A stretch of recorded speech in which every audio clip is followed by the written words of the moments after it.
Hey everyone, what up? Kaiser here, and happy Halloween! So when it comes to horror JRPGs, there are a few things you probably might find in common. Things like say Parasite Eve, as well as other JRPGs that have some horror elements within it. In the cases of like say the original Final Fantasy VII with its infamous Trail of Blood, or even a game like Earthbound with its very weird and trippy stuff, especially the final boss. However, I have found another JRPG that's actually perfect for Halloween. And if you saw the title of this video, you know what I'm talking about. And that is Tales of Berseria. But before we begin, if you like what you're seeing here, by all means like the video, click the subscribe button if you're new, and hit that bell notification icon if you're getting updated by all future JRPG video content from yours truly.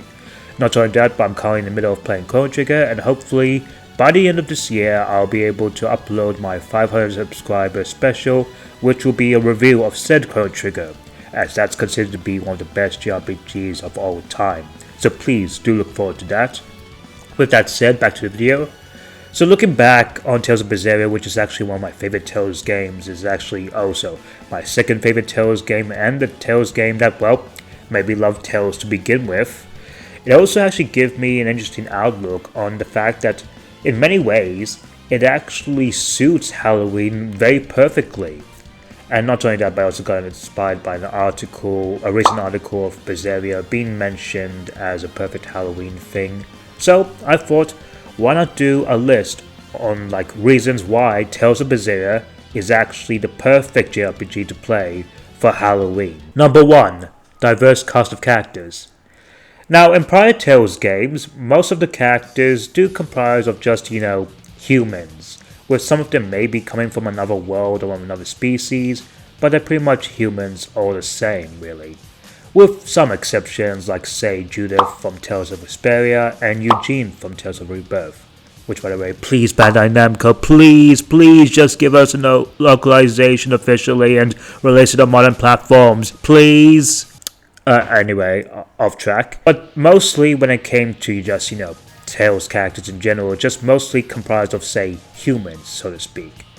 But when you look at Tales of Berseria, and to an extent also Tales of Zestiria, they decided to go a little bit more different with this cast.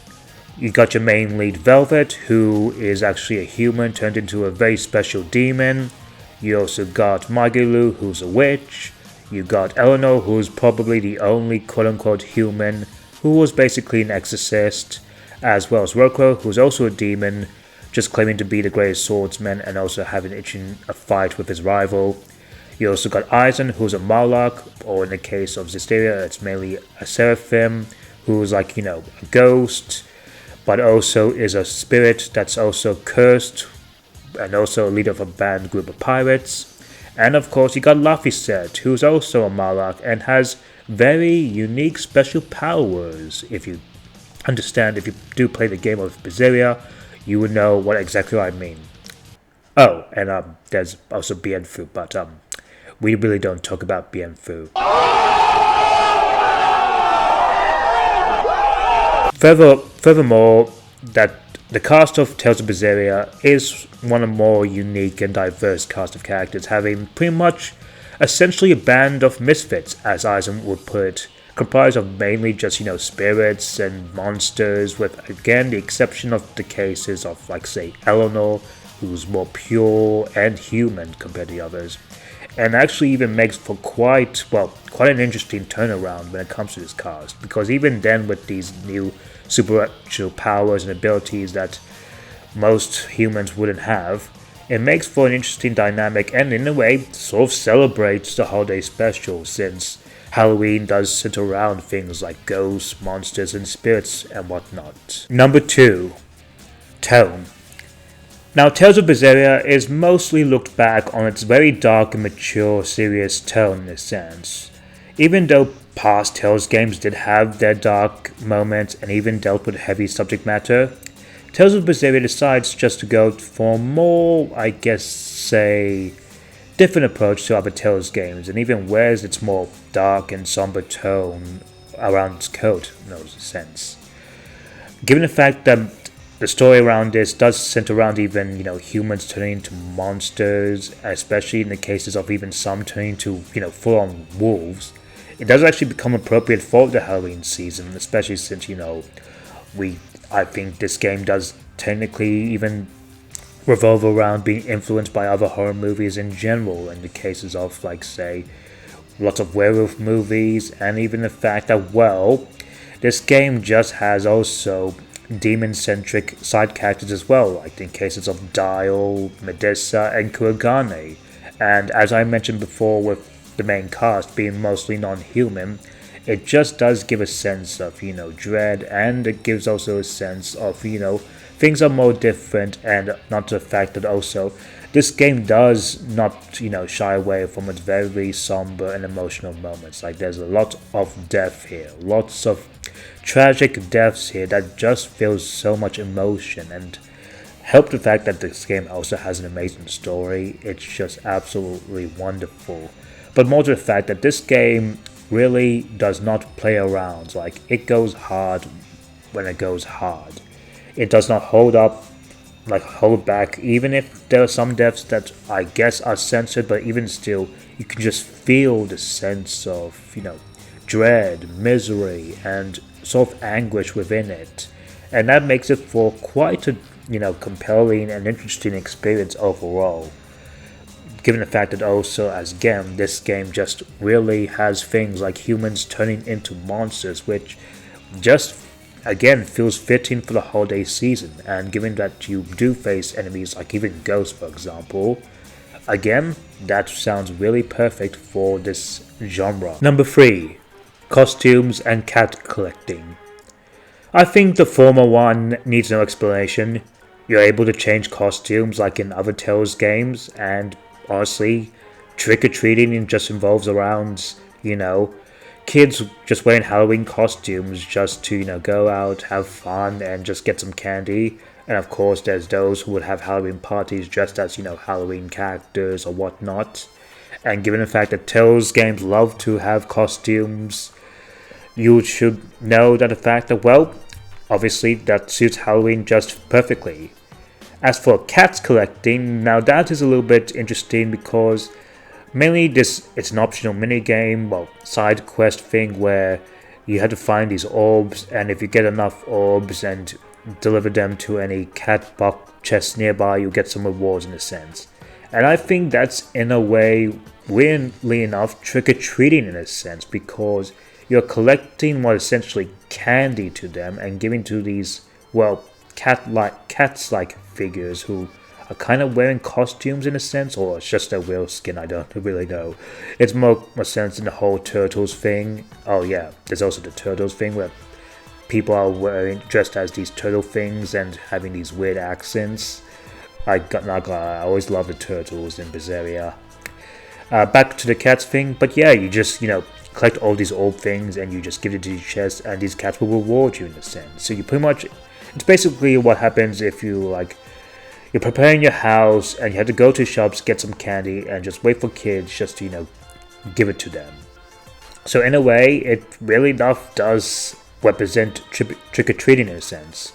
And get back to the costume things, there's lots of goofy costumes you can dress as. My favorites, of course, are the pirate ones, especially in the cases of Velvet. Oh my god, she just looks absolutely perfect. Number 4. Combat. Now that is probably the weirdest thing I've included in this list of how gameplay sort of represents Halloween.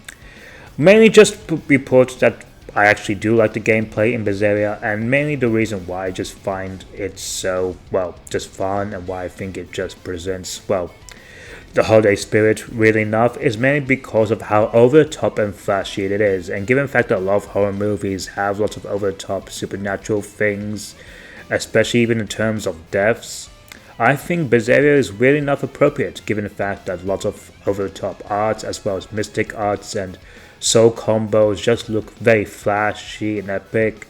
And especially Velvet's one, where she's able to eat and absorb whoever she come across and have different effects as a result, which makes it quite, just a grueling combo.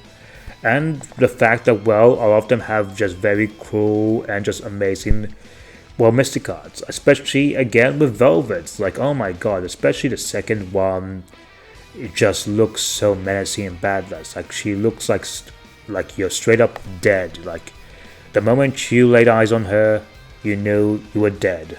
It's just absolutely so awesome. And also in the cases of Aizen's one where he goes Howling Dragon, like oh my god, look at him, he's so fierce. But other than that, yeah, the combat in Tales of Berseria is actually a combat I absolutely like, and weirdly enough, its over-the-top flashy nature actually even represents really enough just how over-the-top, horror movies can get with how they kill people and whatnot. Some of them can be creative, but some of them can also be completely stupid, not gonna lie. But with that, yeah, the combat in Tales of Berseria is underrated and absolutely fun. Now, for the last reason, I decided to go a little bit different and have someone else do the talking of why Tales of Berseria would actually fit well with the holiday season. And for that, I've brought a special guest. And without further ado, introducing to the segment, MagilouMavyin. And now the stage is all yours. Thank you, Mad Kaiser, for the lovely introduction. Now, what would a Halloween video be without a segment of your favorite witch, such as myself? Someone's gonna bring life into this party, and with my witchy antics, you know we're gonna have a fun time. First thing we're gonna talk about is my unique sense of style. Even though I'm a witch, the epitome of Halloween, I never received an official witch outfit from Bandai Namco yet, but there's always hope. Some people think it could belong to a jester, but they just don't know that my outfit is an outfit worn only by powerful witches. My hat does come off, by the way. Don't get any silly ideas about witches. Don't get the wrong ideas about my bottoms either. Those are shorts. I also have many outfits that I wear, from a pirate outfit that Aizen made for me, my Academy summer uniform, a frivolous maid uniform, the clothes of a half-elf witch from another world, and of course, who could forget my magnificent menagerie stage costume? Secondly, who else likes to fool around in battles as much as I do? I can use my guardians for my physical attacks, whether it's enlarging them and swinging them around to smash my enemies, summoning them from the ground, surfing on them, or using one to leap into the air and come crashing down on my target, knocking them down. Let's move on to keeping things fun during the adventure, because let's admit, when you have an adventure full of despair, loss, hardship, and sadness, everyone needs a Magilou to raise their spirits, break the ice, and bring some silliness and joy. Need someone to add some appropriate wordplay to see others get all inappropriately fluttered? Making up new word sleeves? How about cracking jokes here and there, just generally being silly? Maybe making someone act like a dove? Then I'm your girl. And if that doesn't get you laughing, come see my comedy shows in the game where I pair up with different members of the team to put on a performance for you. Now let's not kid ourselves here. I am without a doubt the most powerful mage in the Tales of series. Spell Absorber is the best ability a magic user can have. Other magic users can't beat me in a one-on-one if I just absorb their spells and spell energy and make it my own, unleashing even more powerful spells and recovering my own health. Sure, a certain mage also has the ability similar to this in the series, though it's not as great as mine by a long shot. I choose to specialize in fire and water spells, but I also use some of the strongest spells from a combination of other elements as well, such as Gravity Gale, a mix of earth and wind, and Tetra Detonator, one of the strongest spells in the series, and that spell specifically leads into my third mystic art, the Host of 49, where I glide down from the sky, while 49 Normans, including Bienfu, also attack the enemies from the sky, dealing massive damage. It's also not only the sheer size of my spells and the immense amount of damage they do, but also the speed at which I can cast them. There's non-stop pressure on enemies with everything I've got in my arsenal, and my bag of tricks. Let's also not forget how talented I can be. Of course I can do magic tricks, but since nobody else can, we just stick to the comedy shows. I'm also an excellent cook. It's roughly the same as brewing potions, to be quite honest. You know what they say, jack of one trade, master of many. Finally, for my backstory, well, if you've played the game and have done everything in it, then you certainly know. But for those of you that haven't, this is the perfect time to play Tales of Berseria, especially for Halloween, and play as your favorite witch. Oh, and the rest of the gang as well. And thank you, MagilouMavyin, for being here and talking about the glorious wonder and nature of our beloved witch, well, Magilou herself. Anyway, and I think that wraps us up, so what do you guys think? Have you played any horror games yourself? And let me know in the comments below, like, do you think Tales of Berseria will be a good pick for a Halloween game? And have you actually guys played Tales of Berseria? let me know down in the comments below. Anyway guys, until then, have a happy Halloween, and Mad Kaiser out.